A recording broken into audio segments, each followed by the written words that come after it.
Welcome back to Celts of Iberia Folklore, Explorers. In our adventures, we constantly encounter incredible creatures, arcane deities or truly dangerous geographies. That is why it is convenient for us to prepare ourselves on our trips and acquire certain knowledge along the way that may be useful in certain situations. For this, one of the important things that we must learn to manage is the mastery of the elements. Today we will focus on the properties of water for the Celtic world. For the Celts, the world and its elements were full of magical qualities, and water was no less. These qualities could vary depending on the type of water: river, underground stream, pool, sea, etc.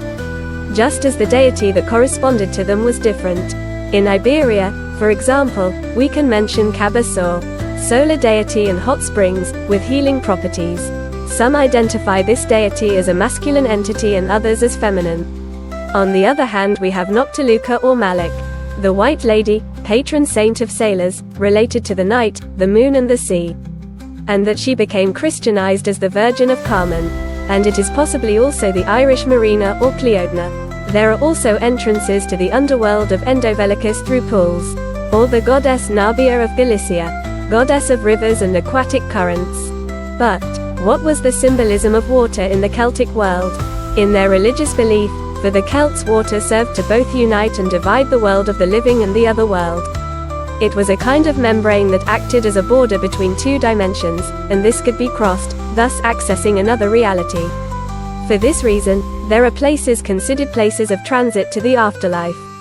Like in Pico do Inferno, Lusitanian land, on the Spanish-Portuguese border. This jump has traditionally been considered a door to hell, and next to it, there is a sculpted bowl from the Bronze Age, in which offerings would be made, or it would be used as a window to the other world, as is already the case with the amulets known as Olos de Bruxa. Or like the megaliths with sculpted circles that were used for the shaman to pass from one world to another. Portals built by the ancient Imbros some time ago.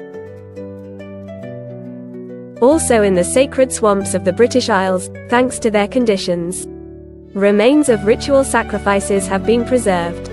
But just as it allows us to enter other dimensions, creatures from other dimensions can access our world using water.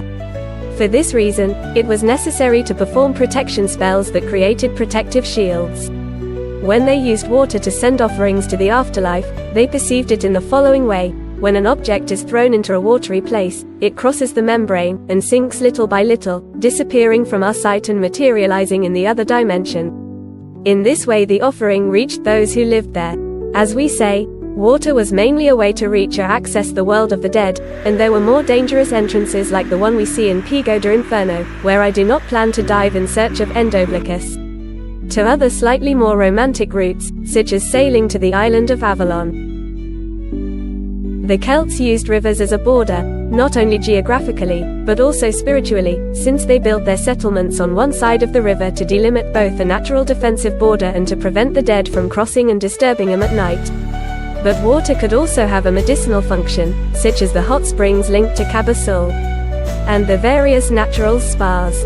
In short, water was a fundamental element for the Celts and had many functions. Geographically, it was related to the West Cardinal Point. And that's it for today's Celtic alchemical lesson, explorers. If you want to continue investigating and delve deeper into this element, we recommend the studies of researcher Silvia Alfeavilla.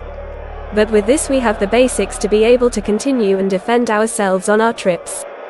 Thank you for joining us once again, and see you on future adventures.